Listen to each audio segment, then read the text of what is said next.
So the first thing I'm going to do is play the 911 recording for you. This is from the apparent home invasion in South Carolina. It's a couple in the home. The woman is on the phone with 911. The male goes and retrieves a firearm. And that's about a 3-minute 911 recording. And the woman's reporting that someone is smashing in their door, effectively, that they're dealing with a home invasion. And the law enforcement dispatcher on the other end, that's how he reports it out to responding police officers. And I want to play this first before we dig into the additional context, because this is what the homeowners had to work with at the moment they made the decision to fire that shot. So let me pull this up. And by the way, I want to point out as well, listen to the emotional tenor of the woman on the phone with 911. It's hard to miss. All right, here we go. Today, August 26, 2023, 01:54 and 05 seconds. It's 2 a.m. 911, where's your emergency, please? Hi, somebody's trying to break into our house. What's your address? They're trying to break in the front door. They're banging on it. Yes. Hey, they don't live there, do they? No, nobody else lives here. They just broke the window. Oh, my boyfriend just shot through the door. You what? My boyfriend just shot through the door. With a gun? Yes. They just broke through the door and my boyfriend shot. Holy shit. Please get here fast. Holy shit. You know if he Hello? hit the subject or not? He said he thinks he hit him. We got shots fired on this home invasion. That's fucking family time, baby. Holy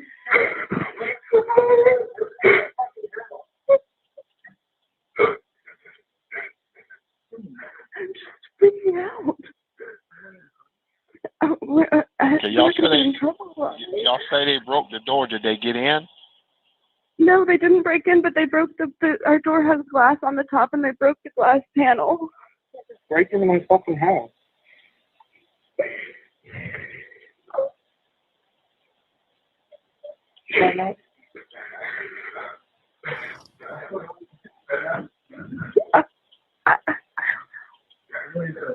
Well, yeah, we should stay inside till the cops get here, right? Yes, ma'am. Okay. Is there any way you can peek out without anybody seeing you to see if is anybody laying on the porch or anything? No, it's the glass is like frosted. I have a camera. Hang on. That's a ring camera. He's asking if like we can see if there's anybody out there. Doorbell camera. I'm just freaking out. Well, I can't see now. Oh, thank God. It doesn't look like there's anybody on the camera, but I can't tell. It doesn't show like right in front of the door, so I can't tell all the way up, but I don't see anybody in the view that it does have. There's somebody out there? He said there was somebody out there. He saw him. The cops?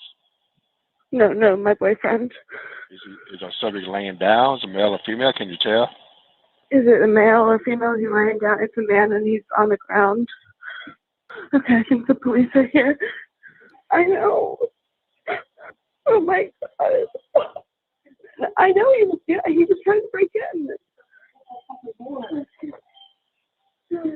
All right, ma'am. The police are gonna make contact with you. They're outside. All right. Okay, thank you. All right, you're welcome. Okay, so that's the end of the 911 call. Couple things, right? One is you can hear the stress, obviously, in the woman's voice, right? I see someone in the comments suggesting she's not doing well on the call. She's just normal. I mean, that's how normal people respond to these events of violence when they're on a 911 call. It's not particularly relevant in this case, but because I think it's fairly well, as we'll see, we'll look at South Carolina law on defense of highly defensible property. They have a very robust justification argument here based on what they knew reasonably under the circumstances. And the lights just went on in my office for some reason. But if it were a sketchier legal justification, and the police were interrogating this woman immediately after this event, you think she's in a proper mental state to be interrogated by the police in terms of her legal defense? I would suggest no.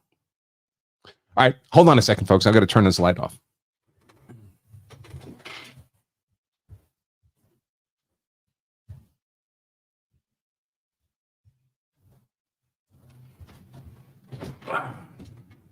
Nothing but the highest production value.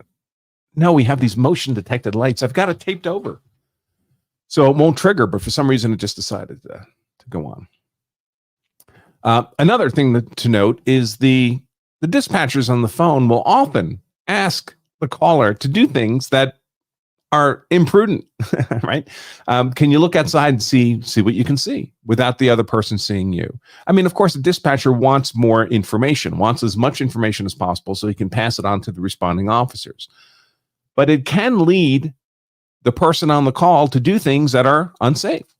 I personally once was driving down the road in my old town in Massachusetts where I used to live, going by the bowling alley.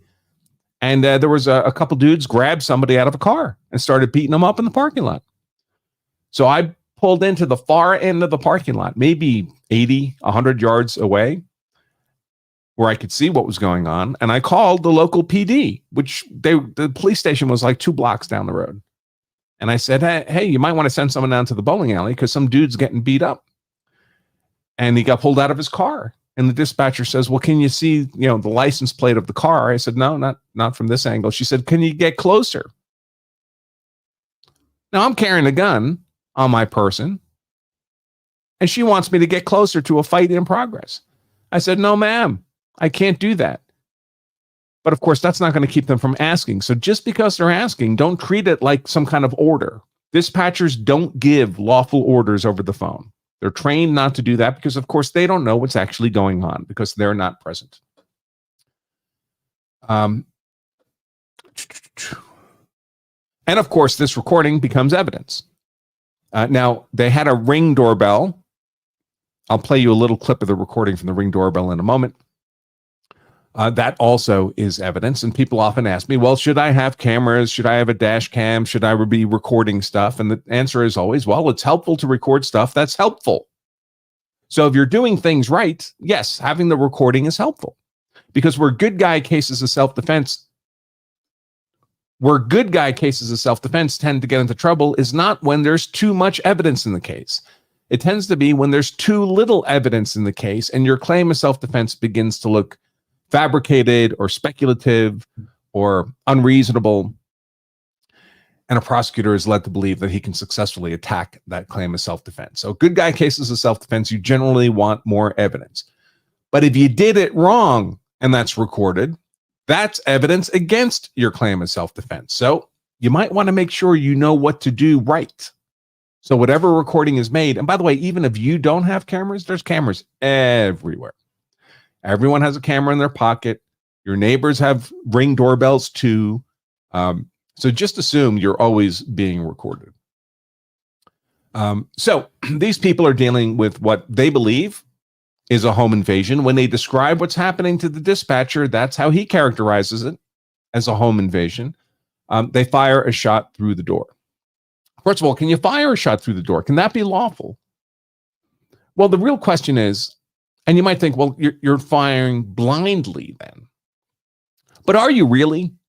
So the real question is, are you using defensive force in a negligent manner, in a reckless manner, because you're using a gun? And that could be true if you're firing through a door. You hear a knock on the door and you fire through the door. What was that? And of course, if you miss whatever the threat is, then you're sending a round through your community, right across the street into your neighbor's house. But are there circumstances in which you have a reasonable idea of where the apparent threat is, where the reasonably perceived threat is?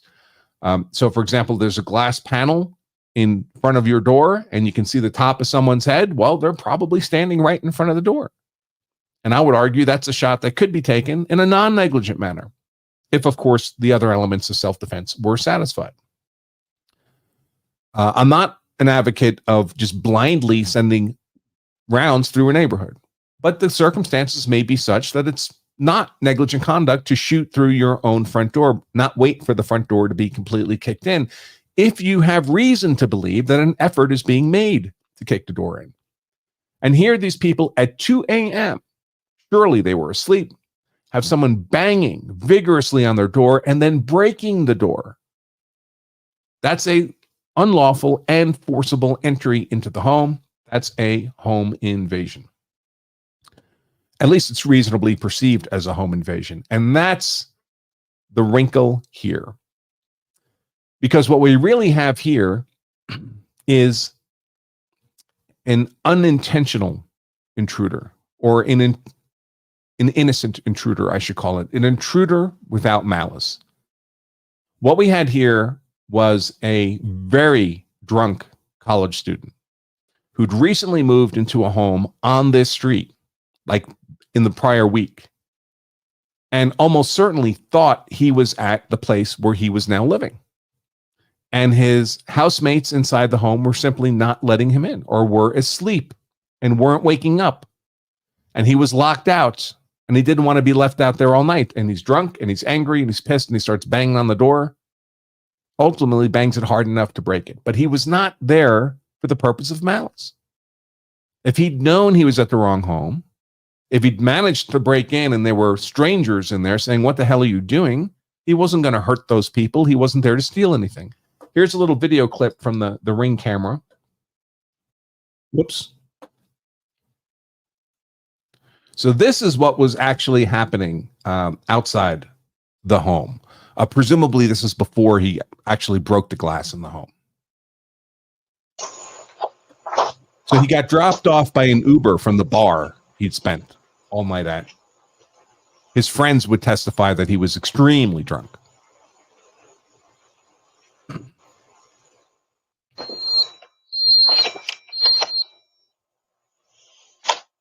It's probably the doorbell.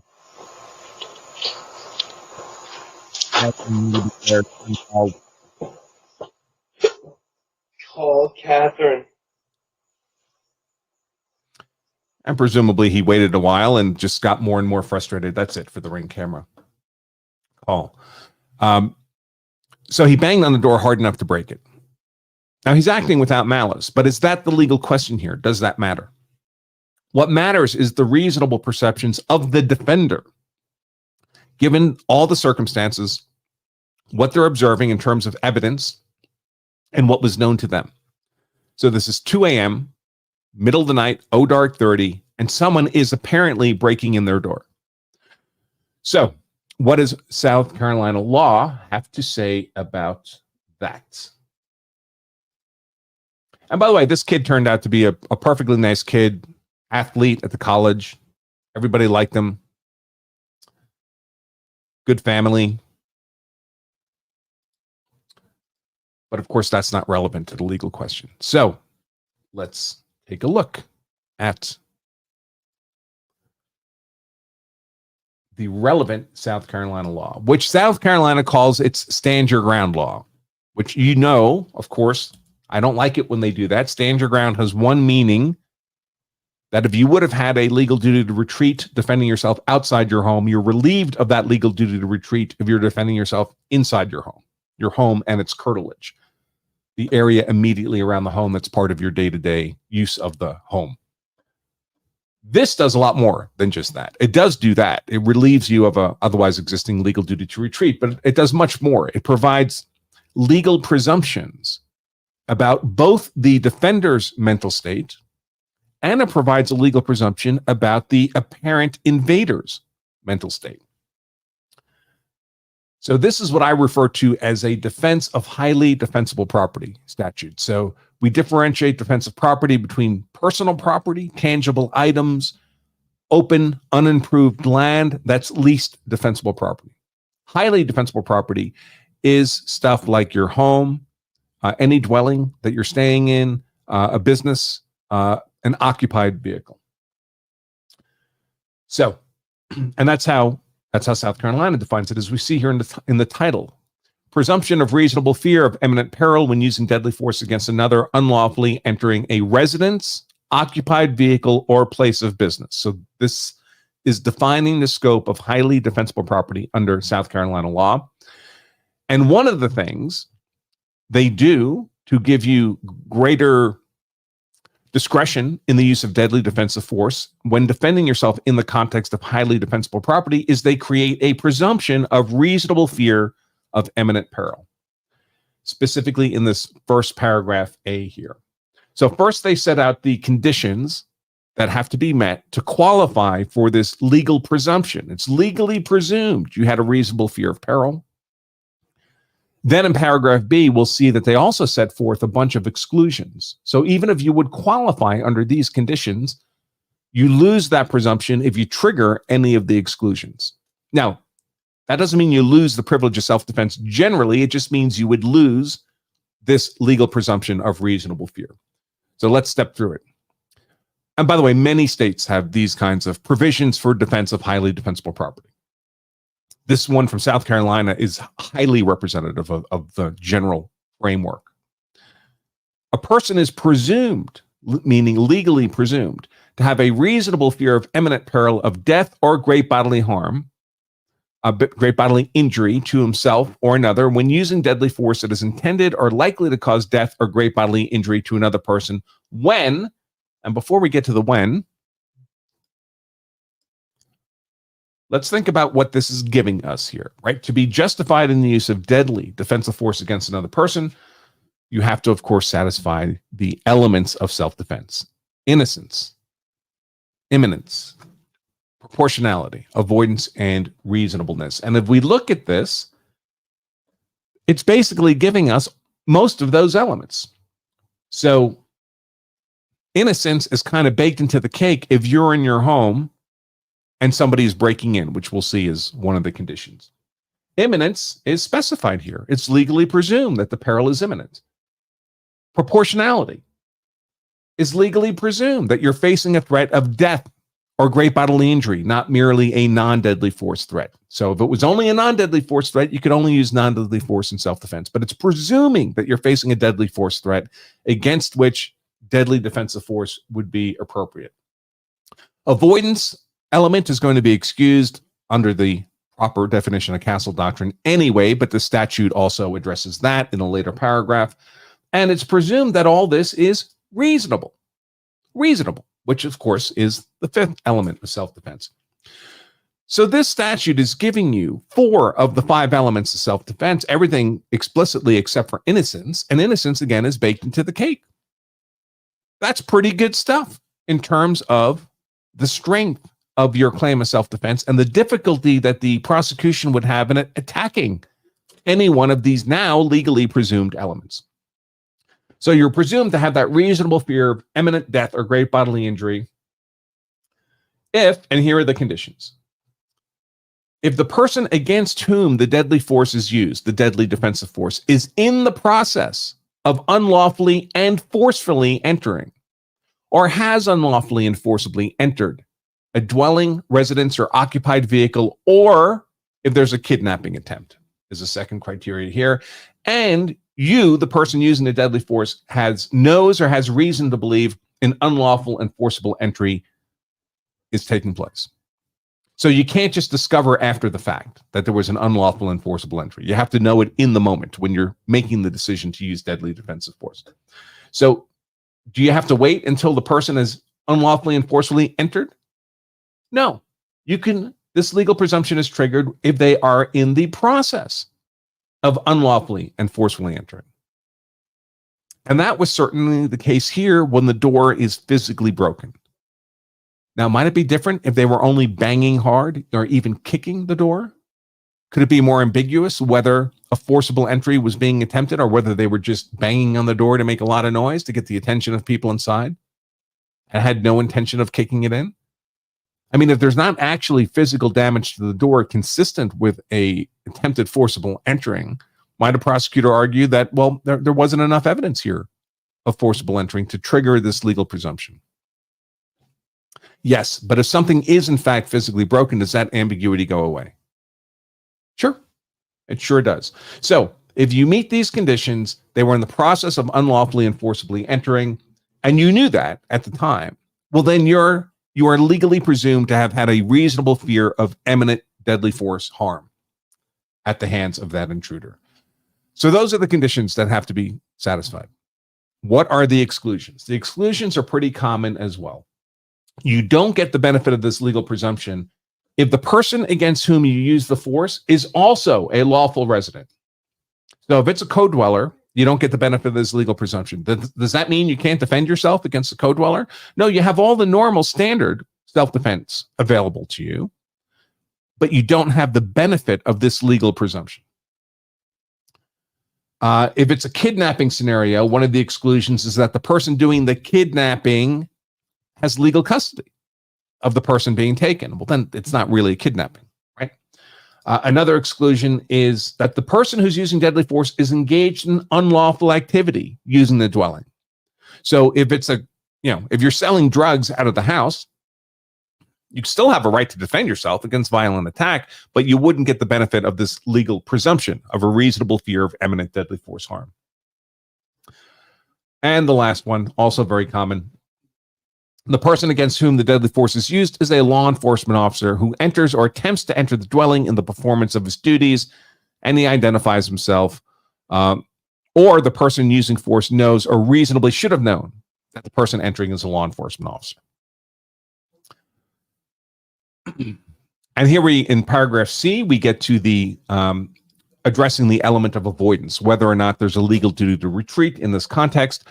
A person who's not engaged in an unlawful activity and who is attacked in another place where he has a right to be, including but not limited to his place of business and, of course, your home, has no duty to retreat and has the right to stand his or her ground and meet force with force, including deadly force, if he reasonably believes it necessary to prevent death or great bodily injury to himself or another person, or to prevent the commission of a violent crime as defined in another statute. So that would be typically enumerated forcible felonies. So that first presumption here in A is a presumption about the defender's state of mind, right? Their mental state. It's legally presumed that the defender had a reasonable fear of imminent deadly force harm. This statute, and again, this is fairly common, also has a legal presumption about the mental state of the person breaking in. We see that here in paragraph D. A person who unlawfully and by force enters or attempts to enter a person's dwelling, residence, or occupied vehicle is presumed to be doing so with the intent to commit an unlawful act involving force or a violent crime, again, as defined in that forcible felony statute. And a person who by force enters or attempts to enter a dwelling, residence, or occupied vehicle in violation of an order of protection is also presumed to be doing so with the intent to commit an unlawful act, regardless of whether or not they are a co-resident of the dwelling. Because, of course, if they're under an order of protection, they're not really a resident anymore, right? The law said you're not privileged to enter that property. So I can tell you that very quickly, the authorities within days had announced that they were not going to be charging these homeowners for the shooting. Everybody felt terrible that this young kid died over what was in effect a misunderstanding, but it was a misunderstanding that created a reasonable perception of him being a home invader, including the breaking of the door, particularly the breaking of the door. Now, why do these statutes typically require, not always, but they typically require both an unlawful and a forcible entry? Because of the concern of the innocent intruder, someone who's there unlawfully, but without malice. And if this window had not been broken, that probably would be the scenario here, because we wouldn't have the evidence of the forcible entering. We'd only have an attempted unlawful entering. And of course, it is unlawful because this college kid does not have privilege to enter this home. He thinks he does, but in fact, he doesn't. So he's attempting an unlawful entry. But there are many circumstances in which an innocent intruder can be unlawfully present, but not with malice. For example, a repairman sent to the wrong address, right? Dishwasher repairman is told, hey, these homeowners need their dishwasher repaired. They can't be home, but they're going to leave the back door unlocked so you can get in and do the repair. And then they give the repairman the wrong address. And he goes to the wrong house. And sure enough, the back door is unlocked and he walks in. He's unlawfully present. He doesn't have privilege to be in the wrong house. But is he there for purposes of malice, to do harm? No. And so the law doesn't want to give the homeowner the benefit of this legal presumption in that scenario. But while there can be an innocent explanation for why someone is simply unlawfully present, you can't really have an innocent explanation for why someone is, there go the lights again, unlawfully present and they broke something to get in.